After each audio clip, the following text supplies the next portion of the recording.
John Airy here with AintItCool.com, coming to you from Fantastic Fest 2012, where last night I had the opportunity to watch an awesome flick, Miami Connection. We have the stars and filmmakers of Miami Connection right here. Master Y.K. Kim, you had the opportunity to produce, write, star in this film, but you had no background in filmmaking before this. You are 100% right. Before I said, did you have fun? Watched that movie last night.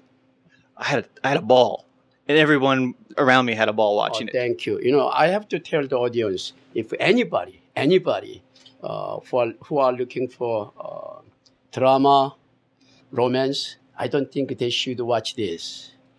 But if they love to listen music or watch real action, I mean, not computer generated, and true meaning of friendship, they're not going to just love the Miami Connection.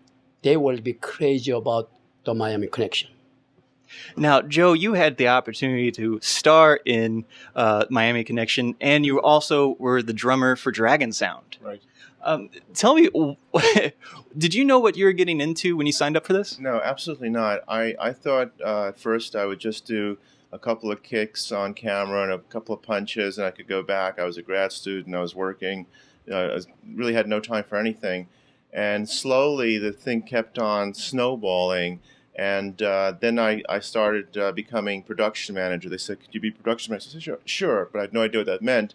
And it turned out that I was calling people all day long, and I was on the phone, and I knew I was getting a little bit into trouble. And then my role began expanding, and it finally culminated in becoming screenwriter, which I had never really done before. I had to go out and buy 8 books on screenwriting and read up on them, and then do a crash course on screenwriting.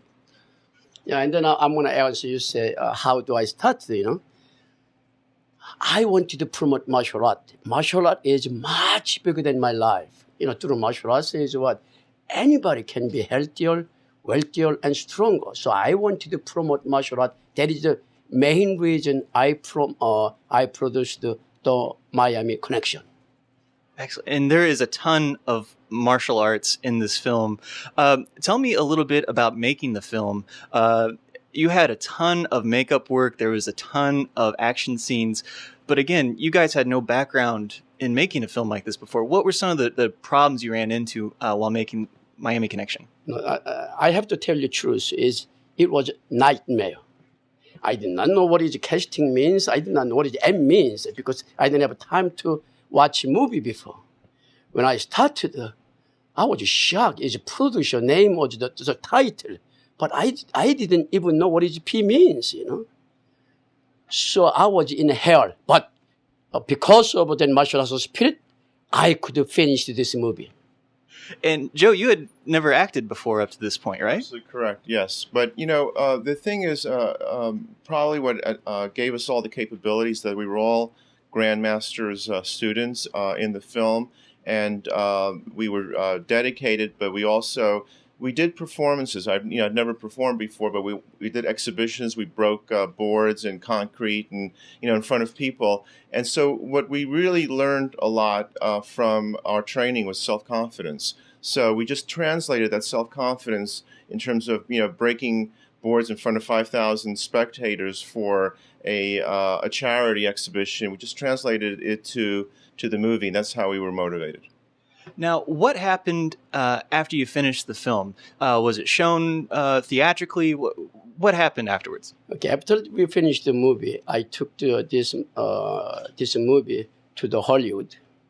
You name it, 20th Centuries, Warner Brothers, Universal, and over 100 different distributions. Every single company say, hey, Y.K. Kim, this is trashy. Don't waste your time. I was shocked. So what? So I went to the Cannes Film Festival in France. So I ran to the theater and I invited all the worldwide buyer. Oh my God, what happened?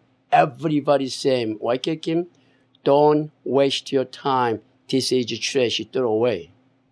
But one company, Manson International, there's a senior vice president, he gave me advice. if you change it, if you refilm it, you have a chance. So I asked him, why? Why? You know, how can you make good guy die and bad guy live? Okay, I got it. And when I come back, but I did not know how to direct the movie because original director went to Korea. So, you know, I had to buy books how to make the movie. So, and then I asked my student, he was my student, and Master Diamond, we together. So we wrote, rewrite, and refilm, remixed, and then we finished the second film. After that, it sounds good. So I went to again Hollywood, but everybody rejected it because they watched it before. So I had to open 8 theaters in Central Florida. So I promote. I promote. I didn't have for fun. Open theater is need lots of money. So I used my body and then my brain. It's like a wake up 5 a.m. and then come back home like a 12 midnight, sometimes 3 a.m. and interview and speaking and orography. I met the thousands and tens of thousands of people in 3 months. So I think over $3 million worth of promote I had. So I was so excited. I think it will be blockbuster. Wow. That Orlando Center where I live in, that movie critics, is so many followers, that guy, and he wrote the worst movie that year. And what?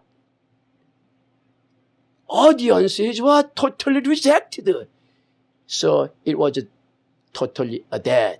That's 25 years ago. And I was shocked. Last 2 years, some TV station, some radio station, newspaper, and they call me, they want to interview, and they start to order DVD. So I did not know why. So I didn't want to respond, because I didn't want to have that nightmare, because I lost almost everything, my name, my wealthy, and you name it.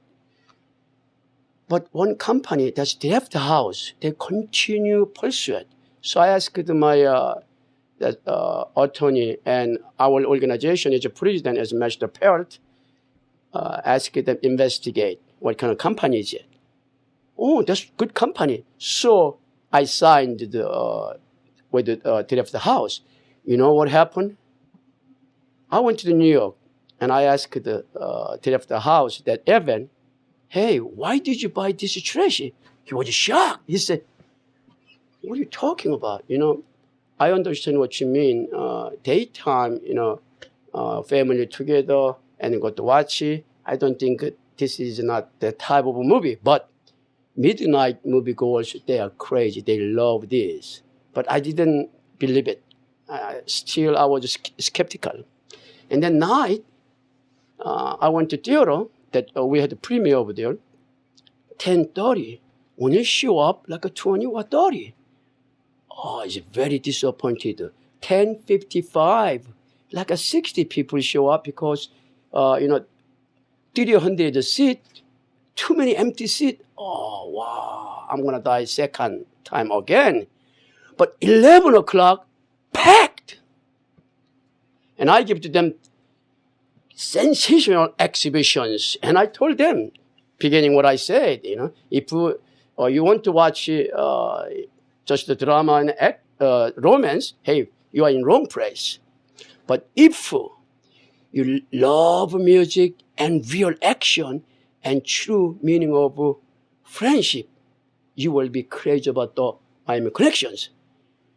And then I watched. I was shocked, beginning to finish it. I thought it like a riot. People screaming and laughing and cheering. And after it finished the movie, nobody leave and came on the light. And so I went to the office and came and, Master Kim, please come. And I came out. People waiting for me and sign and pictures. And when you go, I've never seen this action movie like this. 10 years, 1 year, when you're going to have a sequel. I was really shocked. And I went to where is LA. That's a home of, movie. over there is more than riot.